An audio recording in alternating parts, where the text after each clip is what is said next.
हर किसी के हितों की रक्षा हो, ऐसा विधान है। हम सभी को जोड़कर रखे, ऐसा भारत का संविधान है। तो आज का जो हमारा टॉपिक रहेगा वो हमारा रहेगा जो संविधान सभा हुई थी वो कैसे कैसे हुई थी, और संविधान सभा के जो अध्यक्ष थे, उपाध्यक्ष थे, उनके बारे में हम जानेंगे आज। तो शुरू करते हैं दोस्तों। तो बात करते हैं दोस्तों, जैसे हमने पिछले एपिसोड में देखा था कि भारत के जो संविधान है उसकी जो सभा गठित हुई थी उसमें 389 सदस्य हो गए थे।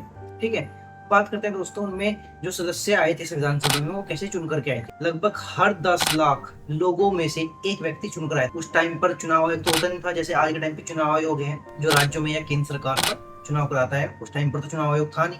ठीक है, तो उस टाइम पे क्या होता था, जो पंचायतें थी, पंचायत यानी गाँव के स्तर पर जो पंचायती मुखिया थे, वहां पर 10 लाख लोगों का एरिया था। ठीक है, और 10 लाख लोगों के एरिया में से एक व्यक्ति चुन करके जाता था संविधान सभा में। फिर उसके बाद होता क्या है दोस्तों, इसी तरह अगर कहीं पर 10 लाख नहीं है, 5 लाख है, तो 5 लाख में से क्या होता था दोस्तों, वहां से 5 लाख में से जाते थे। 8 लाख है तो 8 लाख में से जाता था एक व्यक्ति चुन करके। उसके बाद होता क्या है दोस्तों, फिर संविधान सभा के लिए पहली बैठक होती है 9 दिसंबर 1946 को।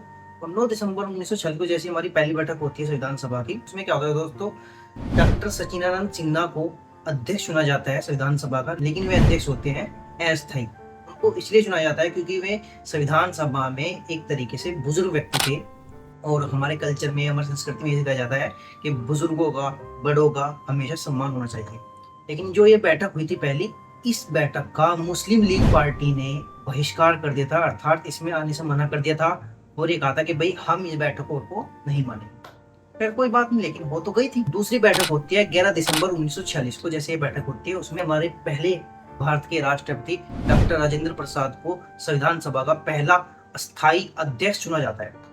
इसी दिन एक बात और होती है दोस्तों, इसी दिन संविधान सभा का जो पहला उपाध्यक्ष होता है उसको चुना जाता है। इसका नाम है फ्रैंक एंथोनी, जिसको संविधान सभा के उपाध्यक्ष के रूप में चुना जाता है। ठीक है, अब तीसरी बैठक होती है। लेकिन इससे पहले मैं आपको तीसरी बैठक पे ले जाऊं उससे पहले हमको बताऊं, ये फ्रैंक एंथोनी कोई बाहर का व्यक्ति नहीं था। फ्रैंक एंथोनी जबलपुर के रहने वाले थे और जबलपुर मध्य प्रदेश के पास पड़ता है। और इन्होंने लंदन से लॉ की पढ़ाई करने के बाद यहाँ पर लॉ के लिए प्रैक्टिस कर रहे थे।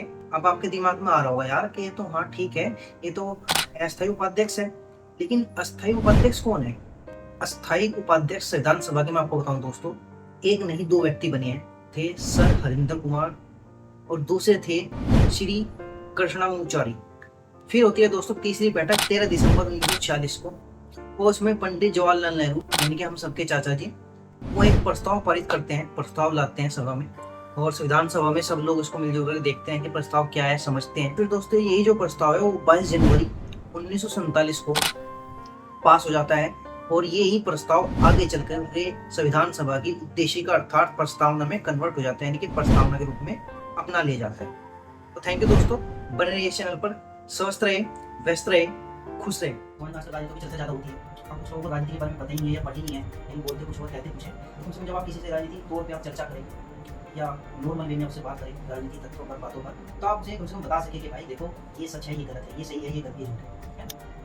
तो अगर आपको कोई चीज़ समझ में नहीं आई है तो आप उसको रिमाइंड करके देखें, और अगर फिर भी आपको नहीं समझ आए तो आप कमेंट कीजिए, उसको दोबारा से समझाने की कोशिश करें।